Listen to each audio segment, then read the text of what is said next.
Nos ha impactado y uno se pregunta, ¿qué causó o qué causa este síndrome? ¿Qué impacto puede tener y qué manera habría de tratarlo? Y justamente hoy con nosotros está el experto, el doctor Jorge Espitaleta. Doctor, como siempre, un placer tenerlo en casa. Muy buenos días. Buenos días, ¿cómo está? Ramsay-Hunt, nunca había oído de este síndrome hasta que vemos a este muchacho, ¿verdad? ¿Qué es lo que pasa? ¿Qué lo provoca, doctor? Okay.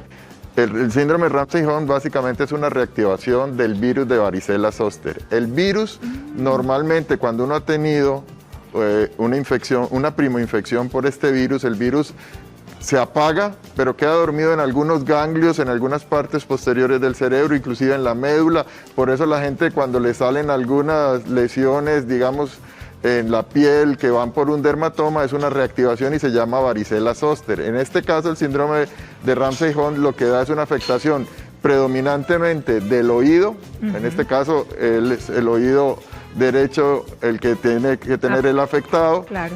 Con las vesículas o el brote generalmente se ve alrededor del oído y afecta alguna cantidad de nervios que pasan por acá cercanos. Entonces, normalmente se afecta el nervio óptico, entonces inclusive él no solamente es la parte facial probablemente, sino que puede tener sensación de vértigo, pitidos en el oído, inclusive disminución de la audición. Además de este nervio se afecta el séptimo par, que es el nervio facial, que es precisamente el que le da movilidad a unos músculos que están alrededor de los ojos para poder cerrar, que le dan también inervación a unos músculos que nos hacen el pliegue nasogeniano y obviamente el músculo que nos ayuda a cerrar la boca. Ahora, ¿qué es lo que pasa, verdad? En los nervios, digamos, que atraviesan la cara para que se inflamen por un lado y por el otro paralicen ese lado del rostro. Ok. Básicamente lo que da este virus es una inflamación del nervio, se llama neuritis en general. Entonces, además de lo que estamos viendo, da dolor, exacto. Da mucho dolor y el manejo del dolor es importante en estos pacientes. Entonces, como ven, esta es la distribución del nervio facial y la parte sensitiva se afecta, se inflama cerca al oído. Y por eso es que afecta las ramas de los ojos, la rama del pliegue nasogeniano y la rama de la boca. Eso es precisamente, se inflama este nervio. Se empieza por aquí y ramifica, digamos, todo esto.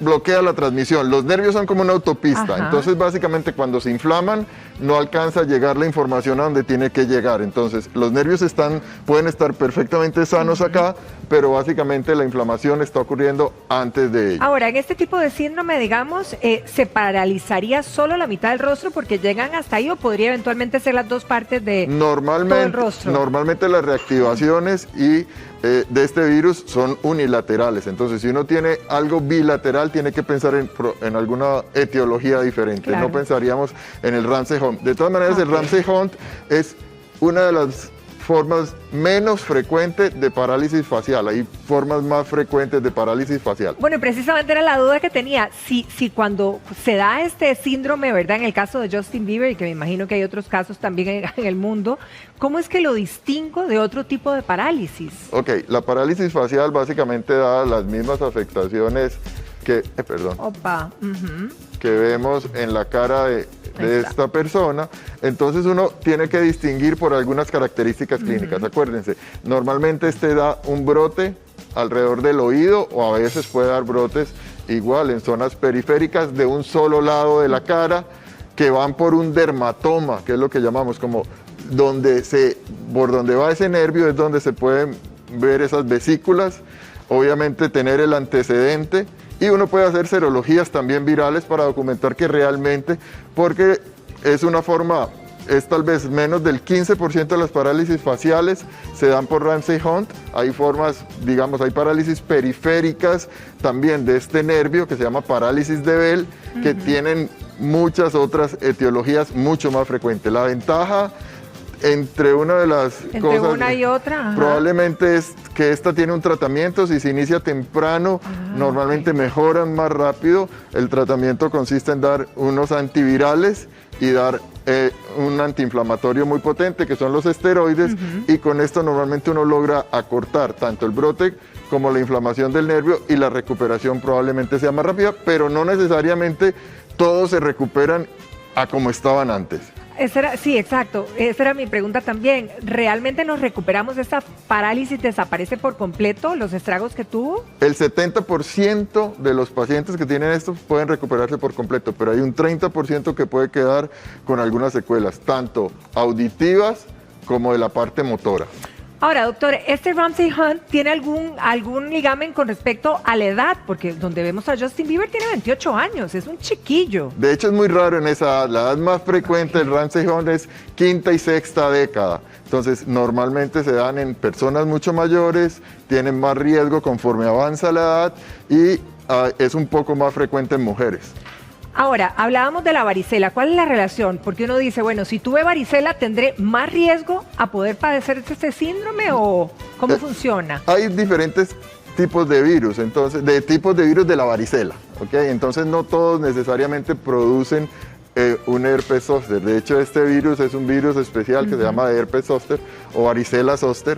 Entonces, es el predeterminado para producir esto. Si usted ha tenido en algún momento un brote de un solo lado del cuerpo, con mucho dolor, con vesículas que siguen como un dermatoma, eso se llama una herpes zóster. Y eso es precisamente reactivación de ese virus. O sea, no es lo mismo la varicela que todo. Pues no. yo dije, yo tengo varicela, tengo una marquita aquí, de hecho, de verdad. No es lo mismo. No es lo mismo. A la cual estamos hablando que puede ser causante. Ahora, hablemos de cuáles son las primeras que yo creo que vi aquí, ¿verdad? Las primeras señas que pueden indicarnos que eventualmente puedo tener un síndrome de esto. Precisamente lo que hablamos es un poco de sarpullido con ampollitas, normalmente por dentro y afuera. Hay que examinar muy bien. Si uno no ve afuera, tiene que examinar el oído interno para ver, porque puede iniciar por ahí. Obviamente la parálisis facial, ¿Eso es casi que inmediato, doctor? Normalmente avanza en días bastante rápido, o sea, porque uno debería iniciar el tratamiento en los 3 primeros días para poder reducir las complicaciones. Pérdida de la audición, como les dice, de hecho, típicamente el Ramsay Hunt es una neuritis óptica del nervio auditivo. Empieza del octavo por aquí, por el oído. Exactamente, del octavo par, y después la inflamación se corre, digamos, al séptimo par, que es el nervio facial.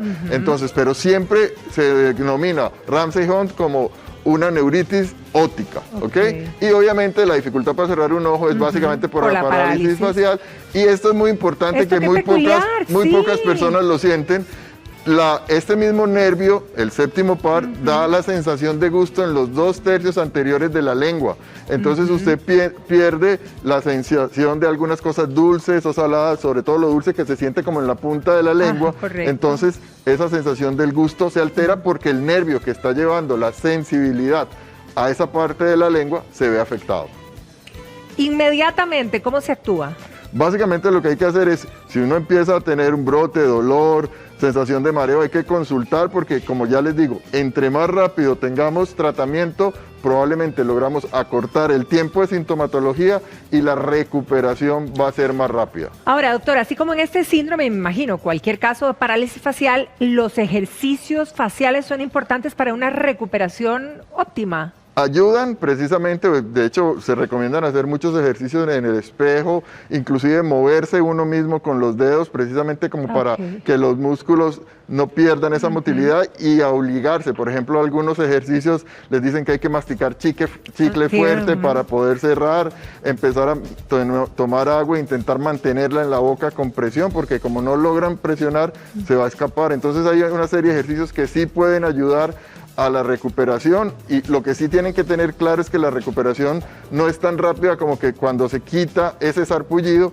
la recuperación puede tardar entre 1 a 6 meses. Hay personas que quedan con secuelas por mucho tiempo. Bueno, que de hecho, honestamente, no he visto a Justin Bieber en estos días para ver cómo realmente está ya su rostro, su parálisis, digamos. O sea, que puede durar bastante. No es una cosa que uno vaya a recuperar en 2 semanas. No es una cosa que normalmente se recupera tan rápido. De hecho, pasa, por ejemplo, la parálisis de Bell, que es un tipo de parálisis facial, que a veces dicen que cuando cambiamos de temperatura, lo cual sí es cierto bruscamente, por inflamación, hay personas que se demoran 2 a 3 meses en poder volver a recuperar, que se desinflame. Por eso damos antiinflamatorios muy potentes, que son los esteroides, pero además, como este está ligado específicamente a un virus, le damos antivirales porque hay actividad viral. Entonces la idea es quitar el virus y quitar la inflamación lo más rápido posible.